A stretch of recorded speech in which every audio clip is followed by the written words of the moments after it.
you enjoyed the NHL opening week $9 special, so it's only fair that we offer the NBA fans the same deal. Every NBA daily package for the opening week through Monday, October 25th is just $9. That's right, you will not be paying $25 for a package, nor will you be paying $35 for 5% best bets for the opening week of the NBA, as all daily basketball packages are only $9. Make sure to tune in every Monday through Friday for the NBA tip-off show on WagerTalk TV, and then save and start the NBA season with a slam dunk deal.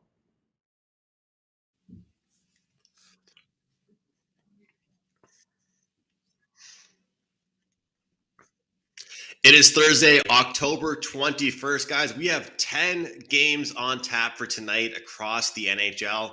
Welcome in. I'm Andrew McInnis, joined by Carmine Bianco. And Thursday, we always have Mr. Bryan Leonard, straight from Las Vegas, with us as well. 10 games, but we will discuss 4 games here on the show. Best bets coming at the end. I'm super fired up today, guys. Super excited for all the games.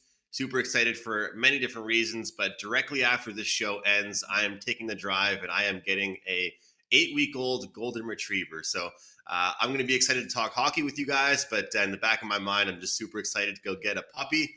So that'll be a new responsibility in the household. But before we start the show, I usually bring in Carmine, but I want to bring in Bryan. And Bryan, I got to ask you, because you're a huge analytic guy. You've been doing the expected goals.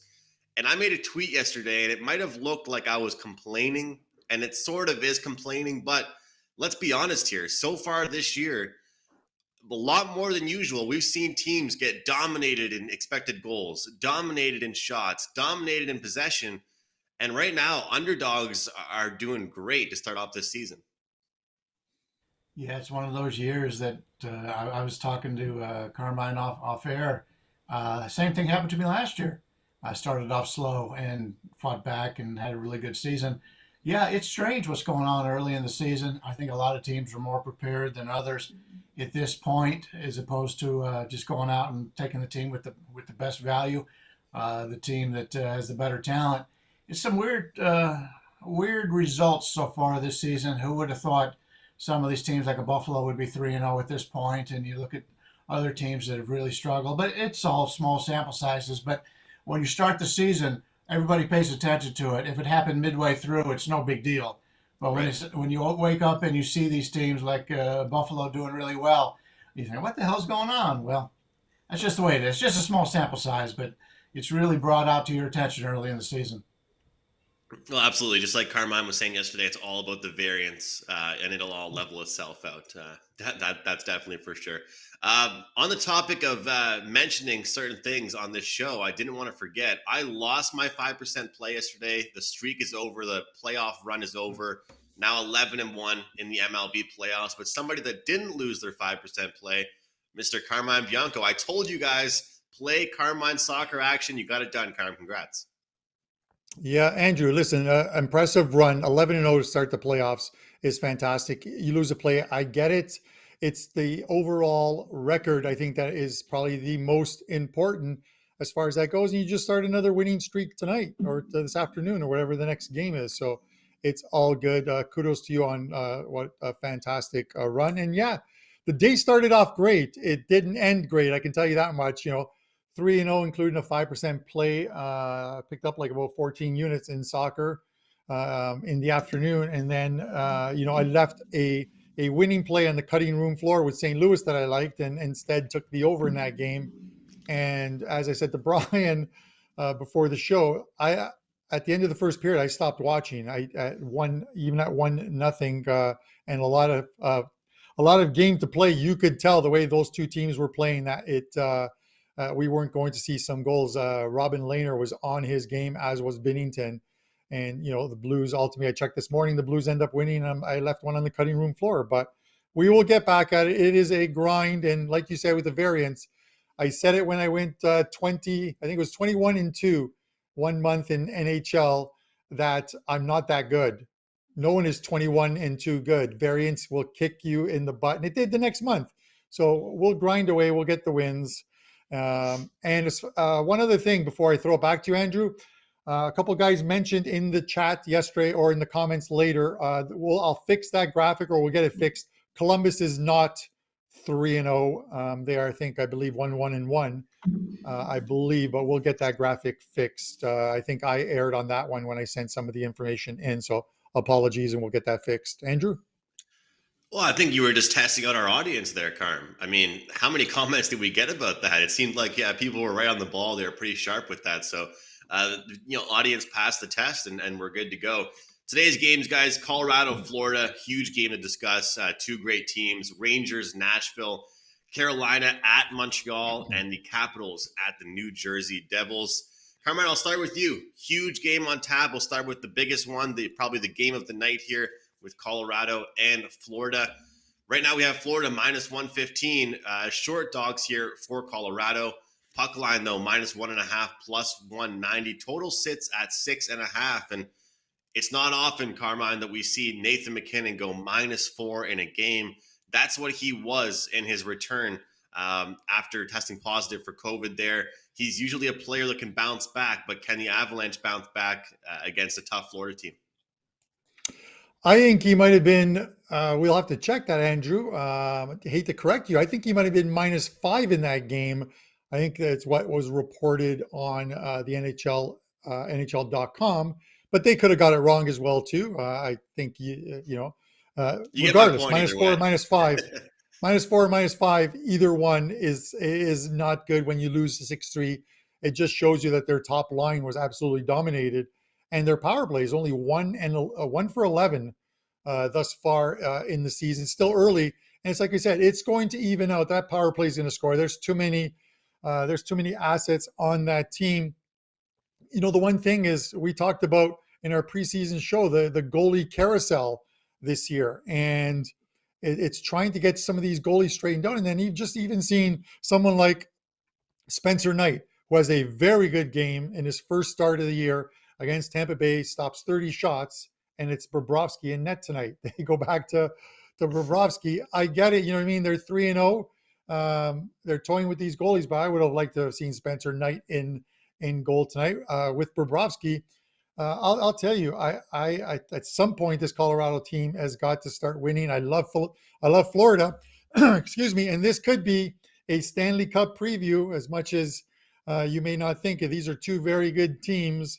I have high hopes for this Florida team, but I just have to believe Colorado's it has to start winning at some point. Maybe McKinnon needed a game. With that in mind, and the fact that it's Bobrovsky in net tonight, and it's not to say he is a bad goalie. He's an exceptional goalie, but I would have rather seen Spencer Knight. Might have changed my mind as far as it goes, but Colorado, and if it's Comfort in net tonight, that's sort of the way I'm going to go in this game. Brian? Yeah, I agree. It's you talk about variance, and we see, we talked last week about, I think all of us really like Florida coming into the season, and they were one of the teams that had some value on the futures board, and they've shown it so far. But it's their third straight game against a really quality opponent. They beat the Islanders 5-1. They go to Tampa Bay, win that game 4-1.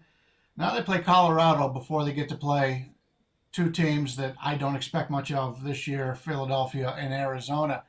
So third straight game against a really good team. And when you take a look at what they've done so far, taking a look at goals plus or minus per 60, 5-on-5, which is, to me, where most of the action is played. And so I like to pay special attention at 5-on-5.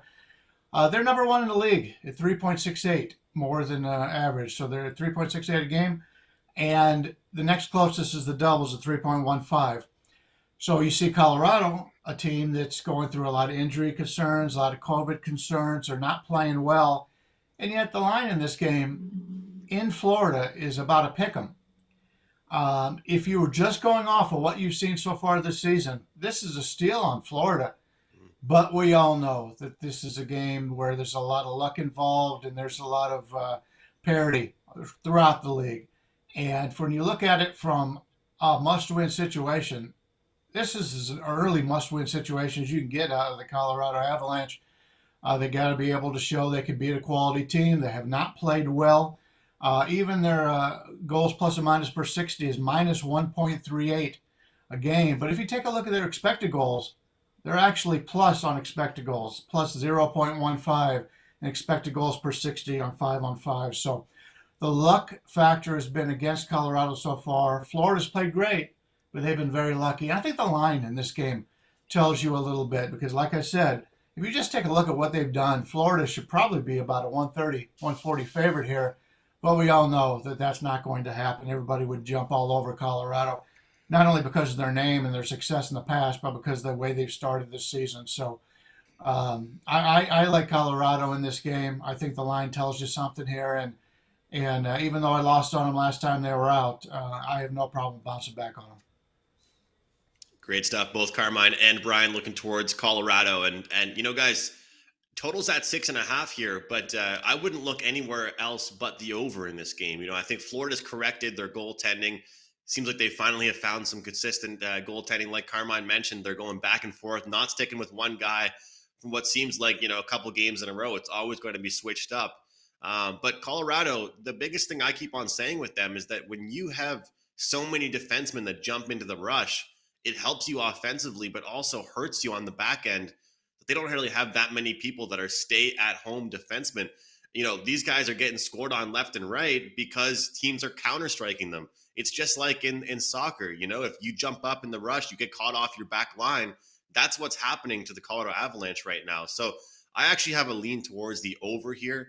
But it's a great point there by Brian because I am a huge fan of that, Brian, where it's kind of like what you thought before the season matters, but also the eye test matters too. We can only handicap also off what we've seen so far. And to Brian's point, if we're going off what we've seen so far, this is a steal on Florida. But we all know what we've seen from Colorado so far isn't the Colorado that they will be for the rest of the season. The question is, do they turn it around now? The angle I'll look at to make it a full sweep here with the Avalanche is that even though it's early in the season, they're coming off 2 solid games, against St. Louis, against the Islanders, and then against Tampa. And they didn't just beat Tampa. They dominated Tampa, beat them 4-1. The reverse puck line price, guys, in that game was about plus 250 for the Florida Panthers. So they got the job done. They dominated that game. I feel like Colorado comes in a little more motivated here. I know it's early in the season to kind of be saying that, but I feel like it's a pretty good spot for them. How about the New York Rangers and the Nashville Predators? This game is actually about a pick 'em here. Total's at 5.5. Nashville, a team I'm looking to bet against here, guys. In this season, in spots like this in particular, the Rangers they're gonna go on a huge run at some point, or at least a run where they're putting up bigger numbers, and then we'll start seeing the next time these two teams play, the odds be a little bit different between these two. But there's a lot of talent on the Rangers, and one thing I've liked about them so far in the year, especially a couple games, they've kept their opponents to the outside. We talk about expected goal chances and dangerous opportunities. This team is actually really good at creating, pushing the forwards outside, not letting dangerous opportunities happen. And they've got a lot of speed. Top 6 is really dangerous. And Nashville, I think it's only just a few guys that can score for them, guys. So I'm going to lock in the Rangers here on the money line for my play here on the road. Bridgestone Arena, tough place to play in, but I feel as if the Rangers get the job done. And I think it's a pretty fair price here on the Rangers. Brian, I'll start with you here. I'm on the Rangers. I can understand that. I do have a concern about them just coming off of winning in Toronto, 2-1 on the road, maybe a slight letdown. I don't think letdowns mean as much early in the season as they do later on. But they've got a beatable schedule coming up. They play Nashville, Ottawa, Calgary, Columbus. They're the better team in most of those games. In fact, probably the better team in all of them. And it's a team that, like you, I've been looking to want to bet on.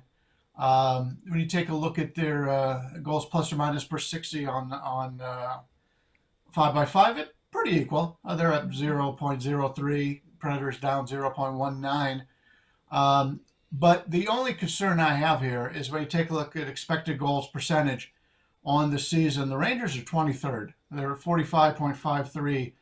Your average is 50. So they're not controlling the puck as well as I would like here. But I agree. Nashville's a team that I think is a little overperforming right now, a team we're looking to fade, I believe. So it would be the Rangers or nothing for me. Nashville's a team that, as I mentioned last time, I thought if they'd have kept everybody they had, I think they they could have surprised. They really played well down the stretch last year. But this year, I just don't think they have enough talent to do it. The Rangers are the better team. If they can get over that, don't come in with big heads after winning at Toronto. I think they're the team to beat here. But the line is basically what I thought it would be. It would be a pick'em game, and that's basically what we're looking at. So I'm not finding value here, but now I've got something to root for. I can root for the Rangers for you. I appreciate that, Brian. And they did win that game in overtime against the Maple Leafs, but let's be honest, they didn't really play their best hockey. So, Carmine, what's your thoughts on this game? They may not have played their best hockey, but plus 180 was a juicy number for those Ranger supporters in that game against the overpriced Toronto Maple Leafs. While I agree with you guys on the Rangers, because I do like this Rangers team, and I did talk about it on that MSG show that I did, that I thought the Rangers could very well win the Metropolitan. The Islanders have that big 13-game road trip to start the season, that which could put them in a hole. Who knows? But we'll talk about that later on in the best bet segment. I'm looking at the total here. I think if this was mid-season, the total would probably still be about 5.5, but you'd be paying about 140 in juice on the under. These are two teams. Rangers last season, Rangers at the start of the season were a very good road under team. And you look at it thus far, 2 games, 3-1 in Montreal, 2-1 in Toronto. Obviously, both staying under the total. That Toronto team is a team that can score. You look at the Preds, 2 of their 3 games, they've stayed under the total. And against teams like Carolina, Carolina's going to be a team that scores goals this year. They have a good lineup. They're going to score goals. That game was 3-2, stayed under the total. LA Kings, another exciting team, 2-1, stayed under the total. The only game that went over the total was the Kraken game. First one out, 4-3. Kraken win there. So at 5.5, and this is another one where I say to you, because they're not named yet, nothing is confirmed. You sort of wait on it and look to see if the goalies are Shesterkin and Saros. Obviously, you want the number 1 goalies in there when you're playing an under. If they are, that'll just strengthen my play on taking the under in this game, 5.5. All right, Carmine, looking towards the under 5.5 with the Rangers and the Predators. Our next game up, well, I want to make it very clear. I don't pick these games. At least I didn't last night. Carmine selected them. It's the Canadiens. They're playing at home, but it's a good game to talk about, honestly. Carolina, road favorites, minus 120. Total sits at 5.5. Guys, if you don't follow hockey Twitter, if you're maybe in the States and you don't really see what's going on here in Canada, you would think that the Montreal Canadiens right now are 0-71 with the way the media is reacting right now. It is absolutely ridiculous. This team is 0-4 on the season, and you would think they haven't won a game in probably 3 years by the reaction from every single media member, podcast, website. It's quite comical to me. I'll say this, and I hope it's all right to you guys that I'm going to start things off with this one, but I got to let something out here. I'll say this. With the Montreal Canadiens, I expected the poor defensive play. I'm not surprised by that. They had no Shea Weber. Joel Edmondson is a lot bigger of an asset than some might have thought, and we found that out now with him being out.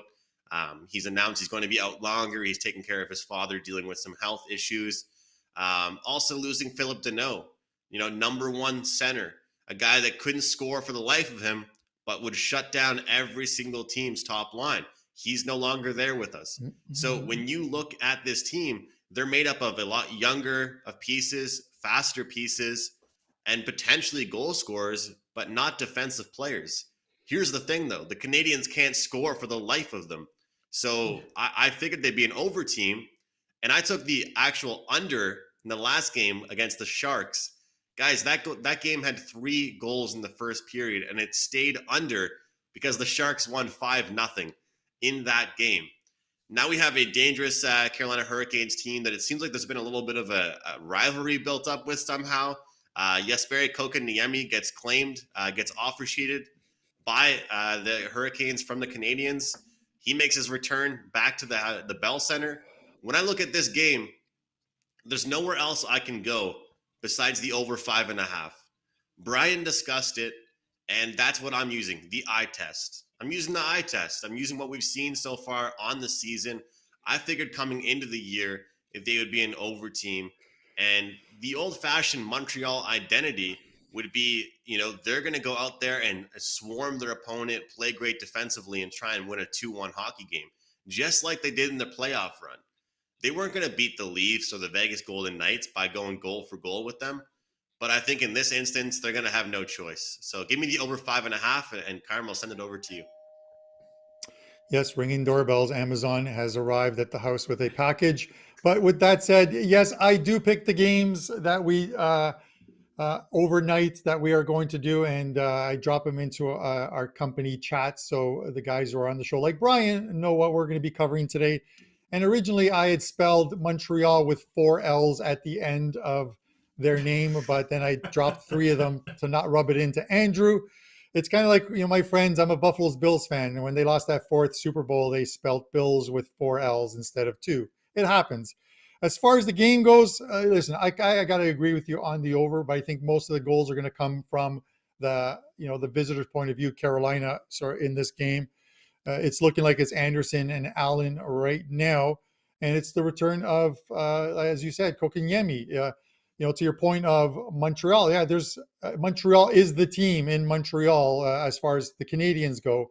They don't talk about football. There is no baseball team. There is no basketball team. So the media is going to focus on it, which makes it that much tougher for the players because there's a lot in print that is said, a lot on radio and media.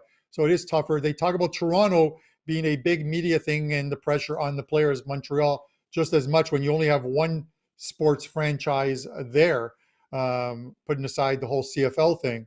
It's going to be a tough one. I just don't see, I think things get a little worse for Montreal before they get better. They'll eventually start to score. They'll eventually start to win. The problem is it in spots like this where I thought they could have done it against the San Jose Sharks, and now they didn't and couldn't even score a goal. And now they get Carolina coming in, who are playing extremely well and scoring goals. So it's going to have to be quite possibly their best effort, not only this year, but one of their best efforts over the last year to kind of win this game, Andrew. This is a tough one for them tonight. Hurricanes aren't coming in here thinking this is an easy W for them. They know that they're going to find a hungry Montreal team, and they're going to be prepared for that, I would think. So, for me, it's Carolina, but I would look to the over. I think you're good there.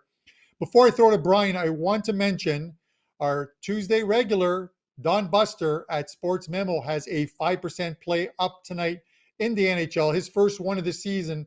Buster had a great season last year with these, so you can head over to Sports Memo and pick up that 5% NHL play for tonight. Brian, can the Canadiens add another L to the end of their names? Come on, Brian. Don't use the eye test here. Give me a win tonight. I wanted to talk about perception.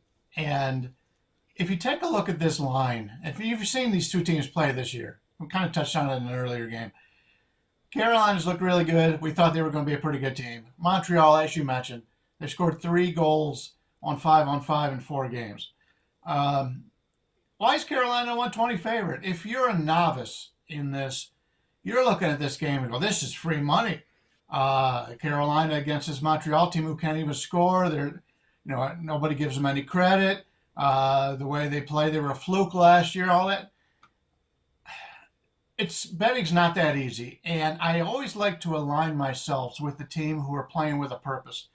I used Appalachian State last night in football as my 5%. It won outright. Didn't understand the line moved the other way. The opposition hadn't played anybody all season long. App State, after losing and embarrassing themselves the week prior, they came out, played well, got the win. Philadelphia 76ers was also a team I had yesterday in my first basketball play of the season. A team that's got nothing but bad publicity, the Ben Simmons situation. All they want to do is get out there and play.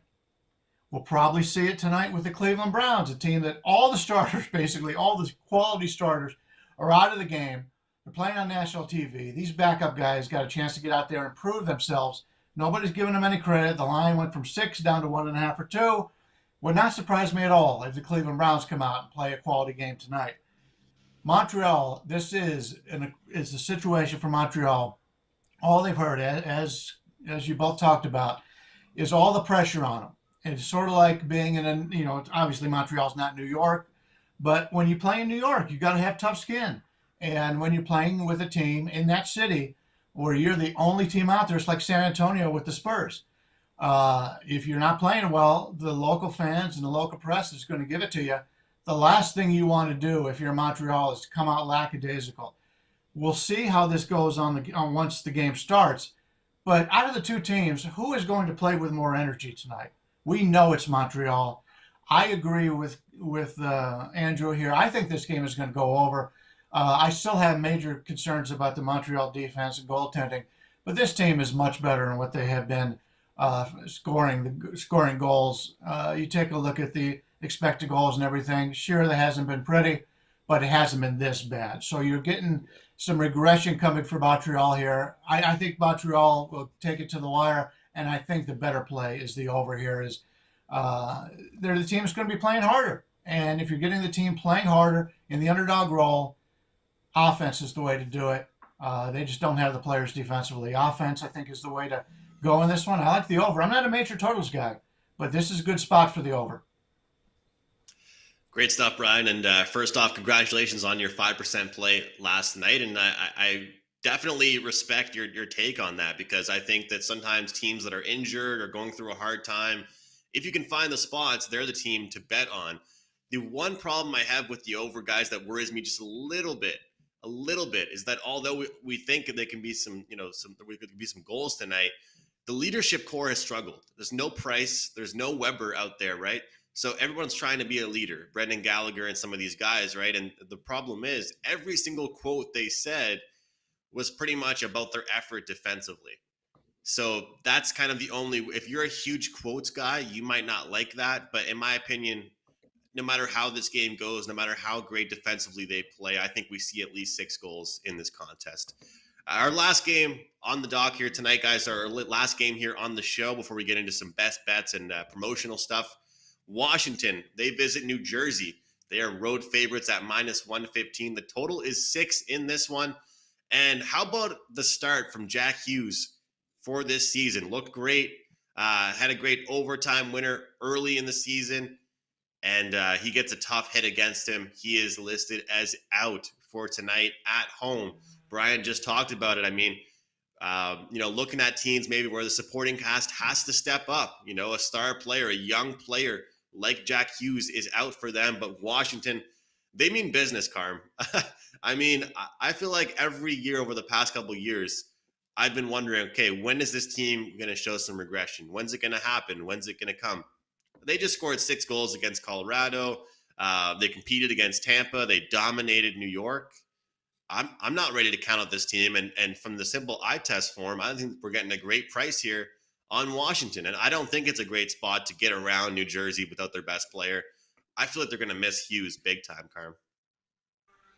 Yeah, I think they're going to miss him. Indeed. Listen, New Jersey is a tough place for teams to go and play, and they're going to be a better team this year. Washington's one of those teams that, I thought New Jersey was tough at home last year.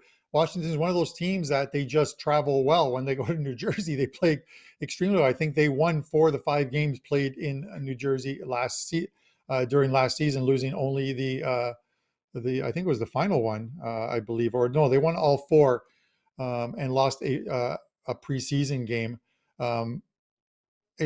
You look at the goalies here, and it's supposed to be Bernier and Vanacek. I know the New Jersey thing with I think it's Blackwood. He's not ready to play yet as well too, but it's a tough one. It's tough to go against a Washington team as well too that can score. They're coming out. They're playing well right now. And as far as the goals, I don't really look at they scored 6 against Colorado. Colorado had a bad game, and I don't think you're going to score 6 against Colorado most of the time or get anywhere close to that. Similar to last night's game, if you look at it, if you watch the game and didn't just look at the box score of the Philadelphia-Boston game, the Bruins defensively just had one of their worst games of the year. They backed up in the defensive zone. They allowed Philadelphia to gain the line. It's kind of what Colorado did. You just allow Washington to come in, gain the zone, And when you have such a skilled team like that, you can't give them that blue line that easily. You're going to get punished for it. Boston did, Colorado did. New Jersey's a different team. They're not going to give up that blue line as easily. I would look probably to the under here, just because I think these two teams, as far as this game being in New Jersey, it's an evenly matched one. It could go either way. I'm tending to look at the under here, Andrew. Can't take a side. I'm sorry. Bri? This is my 5th year handicapping hockey. I've won 4 straight years, and I've lost more money on Washington than any other team, and it's not even close. As Andrew pointed out, this is a team you keep thinking is going to regress. They continue to play, at least over my head, because I just haven't been on them enough, and they continue to win. New Jersey started the season 2-0. They played Blackhawks in Seattle. Blackhawks made a lot of changes in the offseason, including the goalie, bringing in our favorite son out here in Vegas and Fleury. Seattle Kraken, an expansion team. Now they're playing a team in Washington. A lot of veterans on this team, a lot of guys that have played together for a long time. I think we'll see something different out of this game tonight. I think Washington's probably the way to look here. You look at expected goals percentage in these games. Washington ranks 14th. New Jersey ranks 5th. But as I mentioned, the two teams New Jersey has played are teams that are just trying to get their footing down a little bit right now. They haven't played together long. So I think you can actually take a look at New Jersey stats and say they're a little false. They're not as good as what they have been. I mean, because they've been pretty impressive so far in these two games. But now they're getting a veteran team in Washington here who continues to outplay just about everybody I bet on. I'll tell you that right now. It's when you take a look at the evolving hockey numbers for goals plus or minus per 60. The Devils are number 2, as I mentioned before, right behind Florida, 3.15. They've dominated a couple of weak teams. Washington is right behind them, really, at number 5 at 2.03. A little bit inflated, but they played the better teams. And Washington in this price range, I can't look to go against them. I think it's a fair line here. They're laying about 125 on the road to Jersey. I much prefer the Washington side here. Maybe it's just that I've lost on them so much that I've just got to believe in them. But I don't believe in New Jersey right now. So a slight lean here with Washington. Probably won't get involved unless it gets down to 120, but something I'm taking a look at right now. That's a great point. Let me ask you something before Andrew jumps in. Let me ask you something before Andrew jumps in. Team totals. Last year, in the 8 games, Washington scored 4 or more goals in 6 of the 8 games. Over 3.5 here is plus 105. I did say that I like the under in this game, but would you ever get involved in like a prop market like that, where you just think a team has another team's number and can score on them and take over 3.5 plus money, or is this one where you just put an X through it and stick to a side or total? Well, with the number 6, if they're going to score more than 3.5, they'd have to score at least 4, which means it goes over anyway. And if they're going to score at this number, you're looking at 4-2. So I'm not. I know you guys are really big on totals in hockey. To me, the gameplay, the way the goals are scored, is it 1-0, 2-0, 3-0, 3-1, or is it 1-1, 2-2, like that? And based on the way the games are scored, the way the scores come in, it's a little bit differential here when you're looking at the totals, because if one team has a 2-goal lead, they could just back it in and keep the other team from scoring, and they're going to win. There's certain teams that do that very well. But if you're trading goals, you're going to get a different total score in the game. That's why, without knowing what the game is going to be playing out, I mean, it's more of a live bet thing, at least to me, when you're looking at playing totals. I think you can get some value in live betting more than pregame. But you guys are the totals guys. I'm not a total guy, but it makes sense to me. But still, like I said, it's how the game is played, and if I'm looking to look into totals, it's probably more of an in-game situation for myself.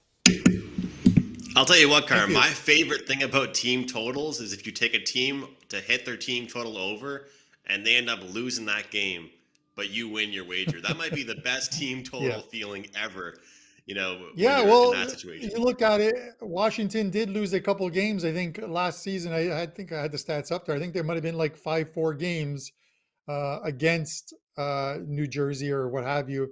Um, I think they did. I'm not sure. I'd have to look at it again. But yeah, you do cash that ticket. It all depends on the price. Those are 3.5s.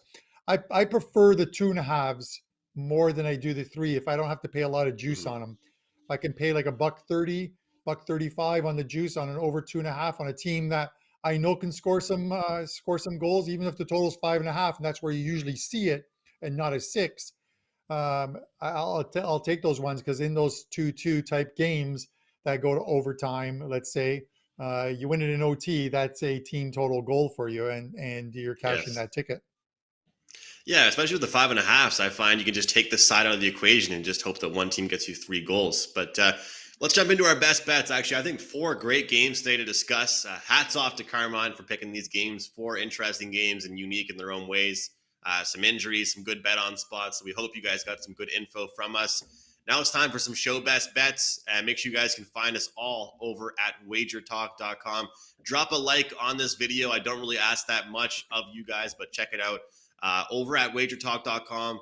If you're watching it in podcast form, go to YouTube, watch that too, hit the like button, and support us over here on WagerTalk TV. Carmine, you're batting leadoff today. What's your best bet in the show?